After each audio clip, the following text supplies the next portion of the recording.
Welcome back to the channel. Thank y'all for hanging with me on this Tuesday. So yesterday I gave you my top 4 baits, and I really feel like I can take those baits anywhere in the country, fish for bass in all depth ranges as they trickle out of those spawning areas, heading towards their summer haunts. But after I did that video, I was thinking, dude, you always have 12 rods on your deck in the month of May.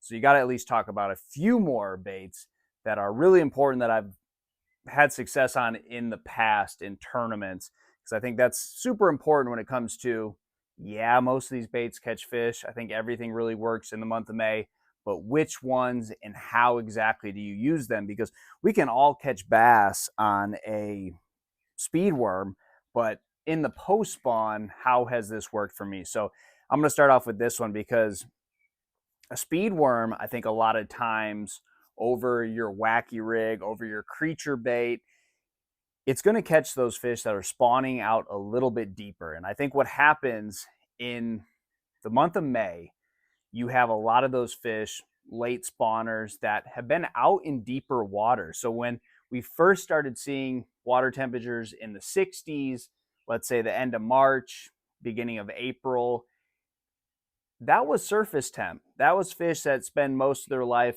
in shallow water close to the surface. Those fish that are out suspended in the abyss, or maybe they're out on some deep structure, they're not really relating to the 60-degree surface temp. So it takes them a little bit longer, because every so often you see fish spawning in May, June, even down here in the southeast, because fish don't always have to go and spawn on that first full moon or the first new moon when you hit 60 degrees. A lot of those fish wait. So why I like this over your wacky rig, your Texas style weightless Cinco, or even your creature bait, is that I can fish this for those spawners that are out in 6 feet of water. Typically, those fish aren't going to be too far from the creek channel, so you don't have to take this bait and go back in pockets and go and fish super shallow. Stay out near the main river channel and fish for those bass that are spawning a little bit deeper. And if you have fish, let's say, spawning out deeper than 6 feet, like super clear water, go to that Carolina rig. Sometimes bass will spawn out in 10 feet of water later in the year. I like a Carolina rig for that, or a shaky head. And if you have a flatter lake but still clear water, you're going to have fish that can spawn out in 6, maybe even 7 feet of water. That's where I like this. There's something special about the way a speed worm goes through the water. It's going to stay near the bottom longer, which is very important when you're fishing for those deeper spawners. But the post spawn month of May, it's just a funky time. You got to kind of try some off the wall patterns. And for whatever reason, the speed worm has been a big player for me in the month of May.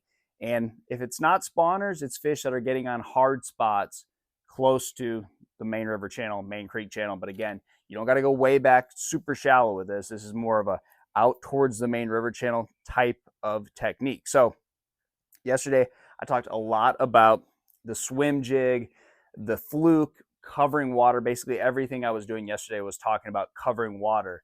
But if you're not in the right water, you can pick up a swim jig, which I'll consider a big fish bait and a numbers bait, and get off the beaten path and get in the wrong places where those big fish are at, like the backs of creeks and the backs of pockets and those sloughs where all the fish have already migrated out of those areas, and just catch pound and a halfers all day. So those baits are great baits for numbers and hopefully a big fish, but a lot of times you can fish those baits all day and just catch 5 2-pounders.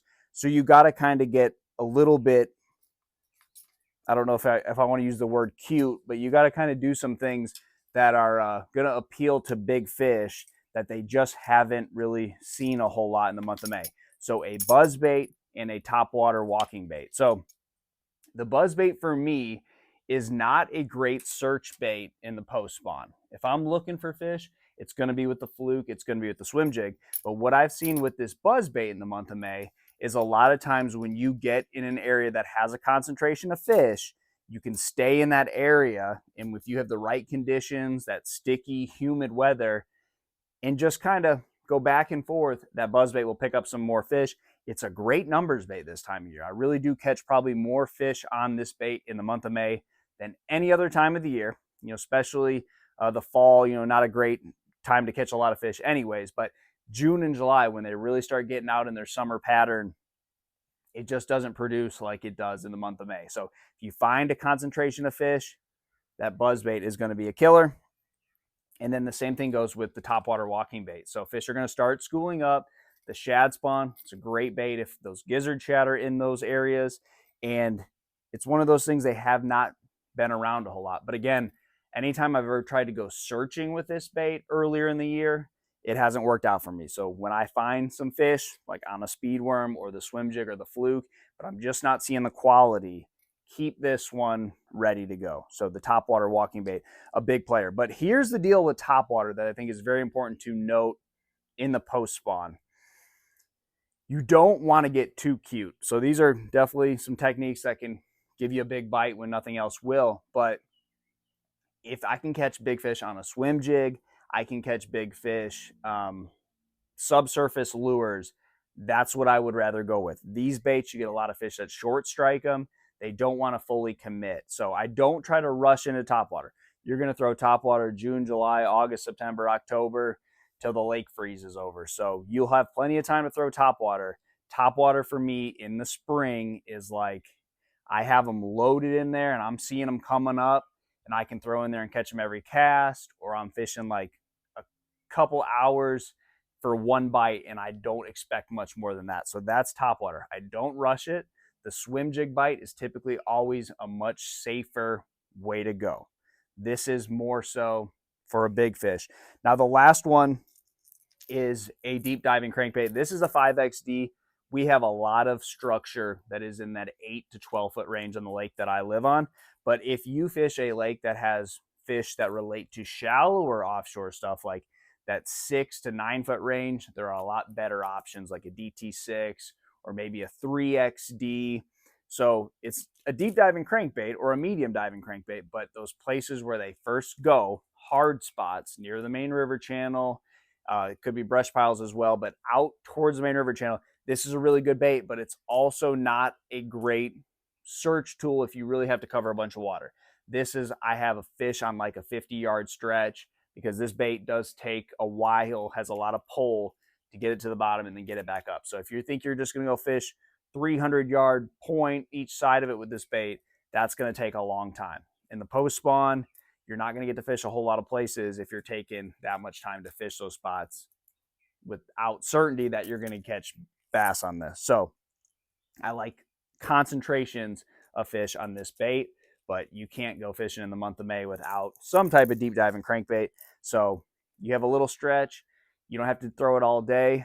I've seen guys do that. I've been in the boat as a co-angler with guys that think they can just pick this up and throw it all day. That didn't really work out. You need to know where some fish are at. Then this is a great bait, but don't think you can just go down the bank and throw this all day because it has a lot to do with the exact spots you're putting it. But these are some baits that, these are some baits that if those other four aren't working, and most of the time those other four are, and keep those in your hand most of the day. These are more so when you're around concentrations of fish or you're just looking for something that maybe some other anglers are not fishing for, like those deep late spawners. But try these four baits as well. Good luck to you, and I'll see you on the water.